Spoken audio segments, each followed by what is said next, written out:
Motoring in Britain used to be serene, well-mannered. Some might have even called it romantic.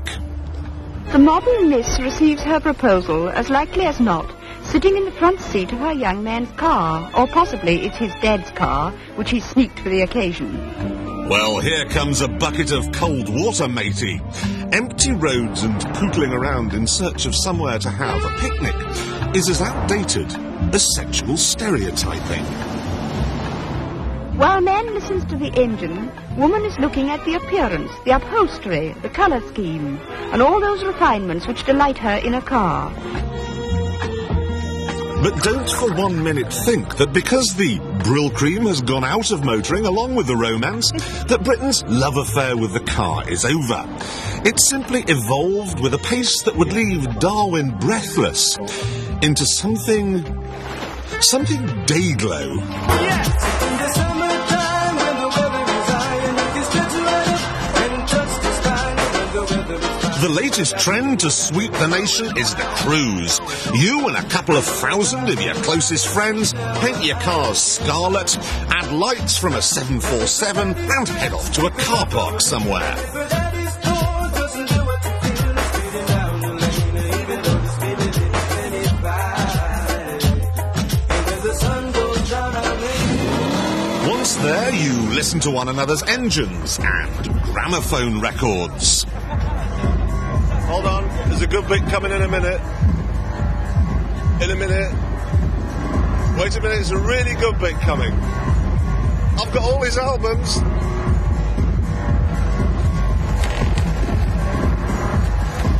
I'm so old. I'm old. After the music becomes boring, you set fire to everything. I've got an 8-foot firework fountain coming off the roof, 6-foot fountain going off the spoiler while I'm doing my burnout. It's got me going, mate, I tell you. It's got me going. And I've probably got the best painted car here anyway. No, you haven't. Simple stuff. The extraordinary thing is, though, that our love affair with the car is so resilient. I mean, it's managed to survive the complete decimation of our car industry. In this, the 100th year of car production in Britain, we look around to find that pretty well every single great name is gone.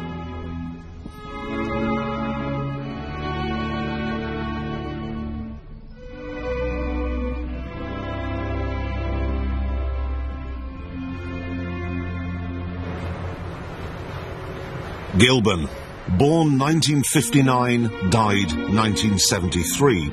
And when it went, so did Wales's status as the world's only car-producing principality. Northern Ireland tried to get in on the act too, but unfortunately they entrusted the show to an American drug dealer. DeLorean, born 1980, died 1982.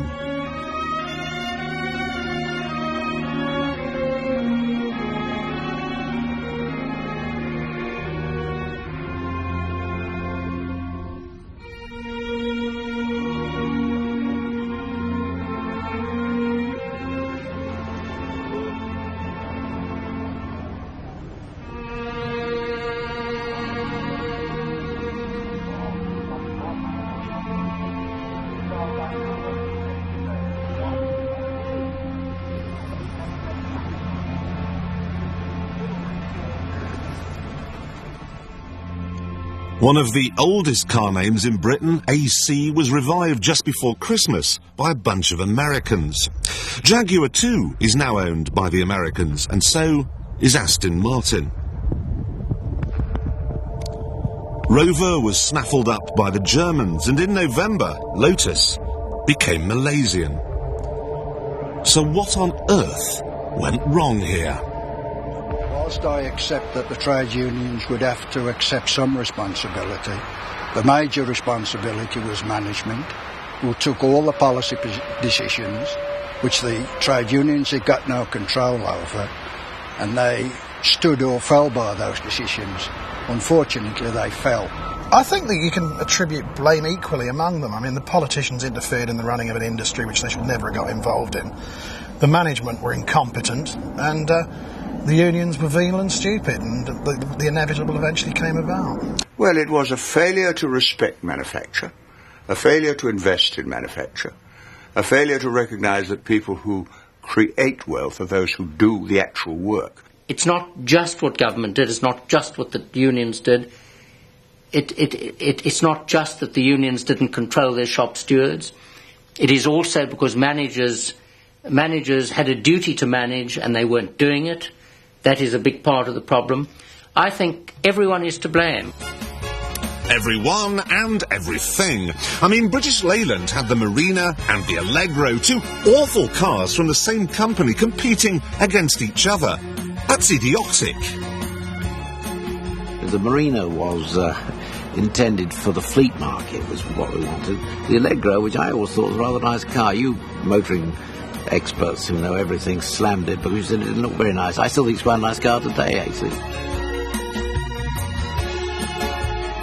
It was a disaster from the start, the Allegro, and it had all sorts of faults, not least of all leakages which were horrendous, and the design was wrong, but that was what we had to make, and we got a philosophy, particularly under Stokes, that we did all our testing after we sold them on the roads. The customers did it for us. You've been used by the management in the most cynical way. More crazy still, in the first 6 months of Michael Edwards' reign, there were 357 stoppages at Longbridge alone. People only ever went to work, to sleep, or nick things. I mean, you could get anything for any car in Birmingham, you know, for the price of a pint. But the wonderful thing about it, I remember when we moved there in '77, we went house hunting. We eventually bought a house from a guy who worked at the Castle Bromwich paint factory, and the house was painted British Racing green. There was an Allegro tobacco living room and an aquamarine metallic Montego silver bathroom. It was just everything in there had been nicked out of the paint shop. Britain's wheeled past is now preserved in Aspic at the Heritage Motor Centre. But here in the grounds we find a rare thing, a British car that has escaped the attention of Mr. G. Reaper. The very fabulous Reliant Rialto is in many ways like the Busby. Impractical, a bit daft perhaps, but an important part of Britain's cultural history. It, of course, isn't our only representative on the world scene. Slightly further up the scale, there's the Bentley Continental T. And then, right at the top, the new Rolls-Royce Silver Dawn. In between, though, there's an army of sports cars, headed up, I guess, by TVR and Morgan. And when I say army, I don't mean Captain Mannering and the Home Guard. I mean a fighting force like you simply wouldn't believe. Every single car you see here is made in Britain by a British-owned company.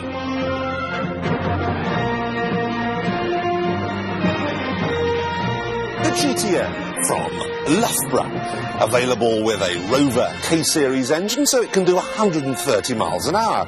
Comes with a removable hard roof so it can be a convertible, and it's yours for £7,000. There are upwards of 80 small car companies in Britain, guys knocking out stuff in sheds, and you won't find that going on anywhere else in the world.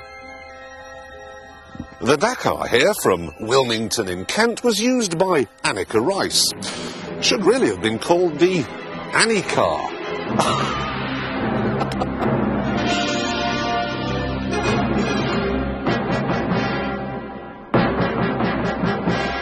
Pininfarina, Zagato, Bertoni, and now candy apple cars from Chelmsford in Essex.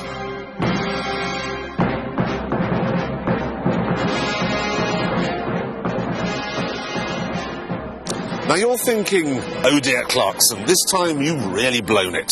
Those are Lancia Stratos's, Italian cars from the 70s. No, they aren't. They were built last week in Tunbridge Wells. The Value for Money award goes to the Lomax here. When the body on your 2CV is rusted away, simply chop it off and replace it with one of these. Total cost for the entire car you see here, £3,500. This one is a real sweetie. It's called the Royale and it's 1930 style, but underneath it's a Ford Granada. Anti-lock brakes, fuel injection, power steering, power windows. If you call the factory in Preston, they'll build one for you. Really rather nicely, for £18,000. You must also remember that this, the McLaren F1, the fastest road car in the world, also comes from Britain's cottage car industry.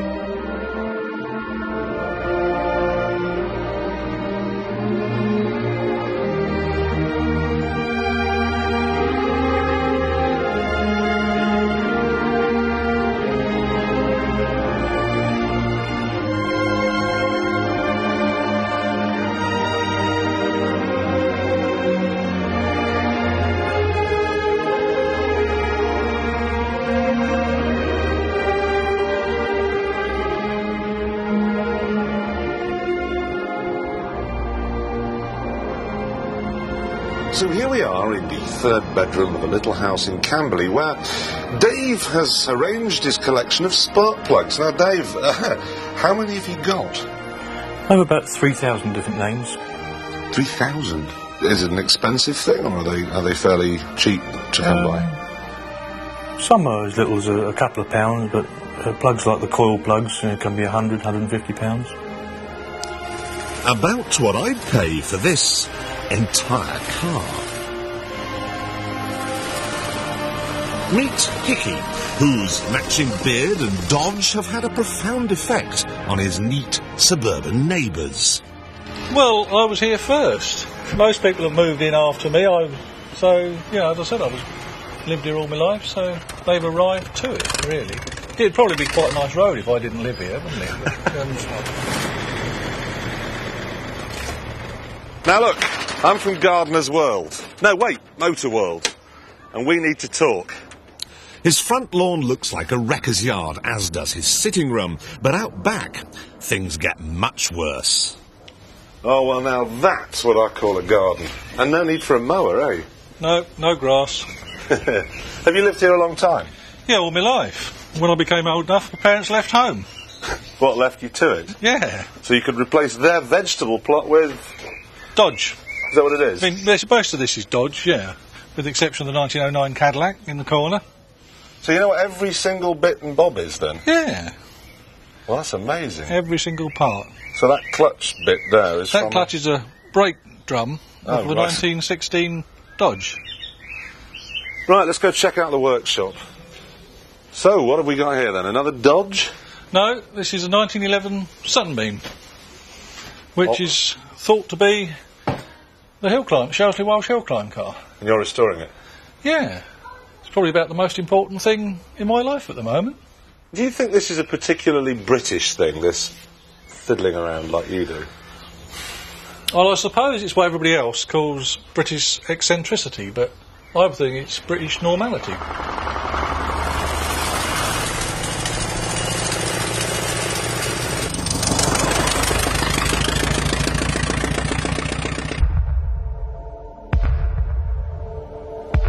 Now, in Germany, talented engineers can work for Porsche or BMW. In Italy, there's Fiat. And in America, there's GM and Ford and Chrysler. But here, with no car industry left, talented engineers have only one option: motor racing.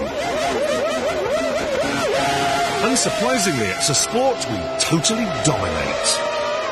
I think our most talented people are working on racing cars. A designer can have something on the drawing board and made within a week. I've heard it said from engineers who come to work at Williams that they could have worked for British Aerospace, they could have been working on a bit that goes in an aeroplane that they wouldn't see for 10 years. And then there's no job satisfaction in that for them. So motor racing gives a lot of job satisfaction to creative people. We're an island race. The motor car is part of our life, has been for quite a few decades. And I think it's because the industry has grown so much in the UK in the last 30 or 40 years, any young person who wants to race, whether it's go-karts or touring cars or the lower category of formula cars, he finds it quite easy.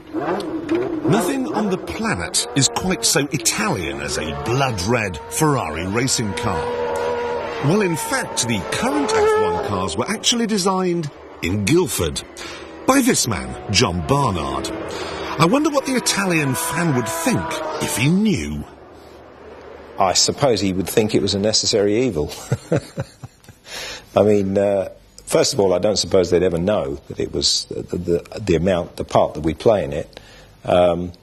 Secondly, I don't think he would consider the information that we've got over 40 people working here in England. What those 40 people give to Ferrari is a chassis, something that, frankly, no other nation on earth is any good at. I was employed by Enzo Ferrari, and he wanted me to bring the chassis technology of the day to Ferrari. As soon as you work for Ferrari, you realise engine is king. It's this old type of thinking, but of course we all know that the chassis can be, as effective or more effective than the engines. Look at the Formula One grid next year. With the exception of Minardi, who don't really count, every chassis is British. The world champion is British. Most of the team bosses are British. Well, Scottish anyway. Britain's a very competitive nation, and I think that if you go right back in our history, it's a sort of clan structure that goes right through the country. So you've always had segments of the country competing with others. So I think we're very sports orientated in Britain, and it goes way back for centuries. So it's just now that we've got cars, we compete with cars just the same as we used to compete maybe in the Highland Games 100 years ago. Fellow Scot Jackie Stewart has set his new team up in Milton Keynes. Did he ever think about going somewhere else? Not at all. We had suggestions that it could be elsewhere. But I think it has to be not only in Britain, but in the middle of the technology belt, in the middle of Silicon Valley of motorsport. And that's where we are. Some say 75% of all the world's motor racing comes out of Britain, a point that seems lost on the drivers. The key thing is that it goes fast. As long as it's a fast car, it could be made on anywhere in the world and you'd be happy. Now, Jacques came to F1 from the all-American world of IndyCar racing, except it's not quite as all-American as you might think. The Americans are an extremely patriotic nation, and I think if they were to take the fact on board, and most of them, of course, are completely ignorant of the fact that all their racing cars, certainly in IndyCar racing, are designed and built in the United Kingdom, as are many of the engines. If they know this to be a fact, they tend to ignore it. Geographically, of course, the United Kingdom is excellent for all types of motorsport. We have a lot of races over here, probably far more than any other national series ever has, and quite a combination and mixture of different types of racing at different weekends. And so large industry has built around this, and it's just developed and become self-perpetuating. Britain doesn't always get it right. I mean, sure, we gave the world televisions, telephones, jet engines and the hovercraft, but we have a dark side. Remember, we came up with concentration camps and rallying. Oh, no. This is the hugely successful Mitsubishi Dancer rally car, made in Japan. Well, that's what you might think. Me, I could only think that it, or its driver, Richard Burns, was going to kill me. We're going to crash! I'm not. Nothing is more certain than we're going to crash. Oh! Is this really necessary? We're going straight on. Oh, no, my God almighty. I hate you. I hate this car. Oh. You show off. Sorry. Oh, brilliant. How much of this car is British? Well, the occupants, all the time. Probably about 70% of the car. The main thing, of course, is it's built here. It's just the engine comes over from Japan. Just about all the mechanical parts are sourced and designed over here. So there's some little bloke in a shed somewhere making that gear linkage. Well, I hope it's not a little shed. I hope it's a reasonably big shed. But yeah, I mean, there's lots of different source parts on this car that will have come from small companies all around the UK. And hopefully the brakes as well. The brakes are British. And everybody's keen to get involved and everybody's keen to get things done quickly. Are we nearly back yet? Yeah. You'll be glad to know. Here's the Lancers' chief competition for next year, the new two-door Subaru Impreza, designed and built in Banbury. Why? Ideas and concepts and visions come from being within and among people who have got that virus, and that virus lives. It lives in Britain.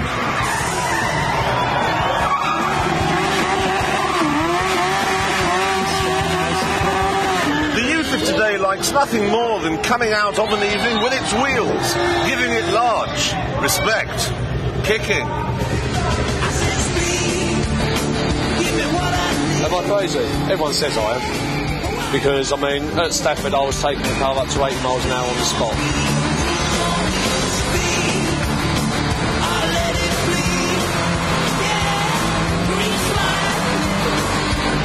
What's happening? You're commentating, mate. I'm commentating, right! I'm supposed to be making a television programme here, but never mind, we'll bring this shot down Sierra in. Is he going to stay? Or is he going to go?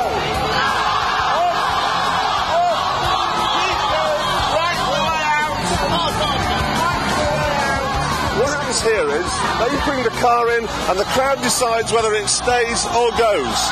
Off! Off you go! Horrible, horrible!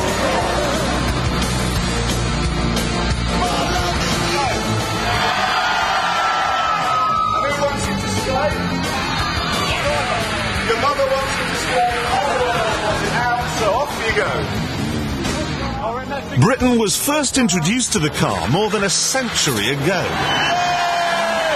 But the passion is still so strong that you'd think we'd met in a disco just last night. Give me what I need.